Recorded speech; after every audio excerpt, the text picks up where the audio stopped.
नमस्कार। तो आज आपण मान पई गोटे बहुत बड़ वैकेंसी आसीछि जहाँकि Odisha subordinate staff selection commission तरफरु एवं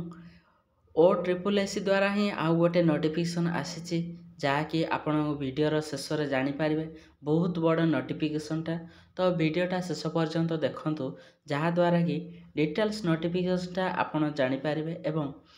एही वैकेंसी केतेटी वैकेंसी एवं कोउथि आसीछि तार डिटेल्स वीडियो मध्य मु आपण मानकु कहूची। तो वीडियोटा शेष पर्यंत देखंतु डिटेल्स आपण माने जानि पारिबे। तो एही नोटिफिकेशन रे आपण मानकर online application district cadre post आसीछि जहाँकि teacher in government school under SC/ST development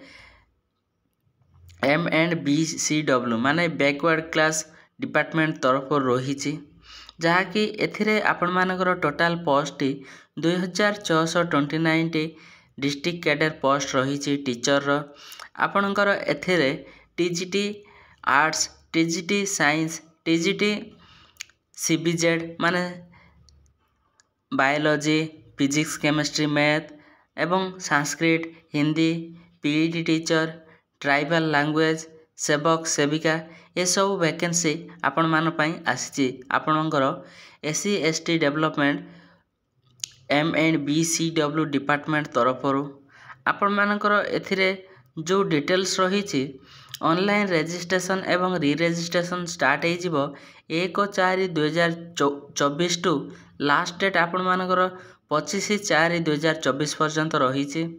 एवं सबमिशन ऑफ ऑनलाइन एप्लीकेशनटा आपण मानकर 1/4/2024 टू 30/4/2024 पर्यंत आपण माने ऑनलाइन आवेदन करि पारिबे। यार डिटेल्स एडवर्टाइजमेंट आसीनी तो जेते बेले डिटेल्स एडवर्टाइजमेंट आसी जिवो सेते बेले आपनकर डिस्ट्रिक्ट वाइज वैकेंसीटा जना पड़िबो एवं आपण मानकर एही वैकेंसी रो डिटेल्स 11 मार्च 2024 रे बाहरिछि एवं एथिरे आपण मानकर जो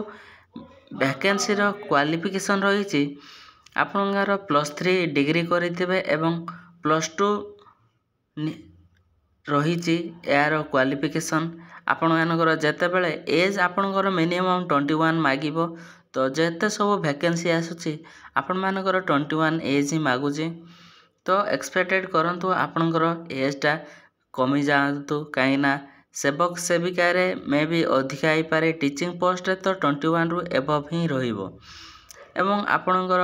डिटेल्स एडवर्टाइजमेंट जेते बेले आसीबो सेते बेले मु आपनको डिटेल्स कहि देबे। एईटा आपनकर शॉर्ट एडवर्टाइजमेंट आसीची आशा करूची आपण माने वीडियो संग मान मध्ये शेयर करिवे एवं संग मान मध्ये जणाई देबे आपण मानकर एही वैकेंसीटा रहिची बोली। धन्यवाद।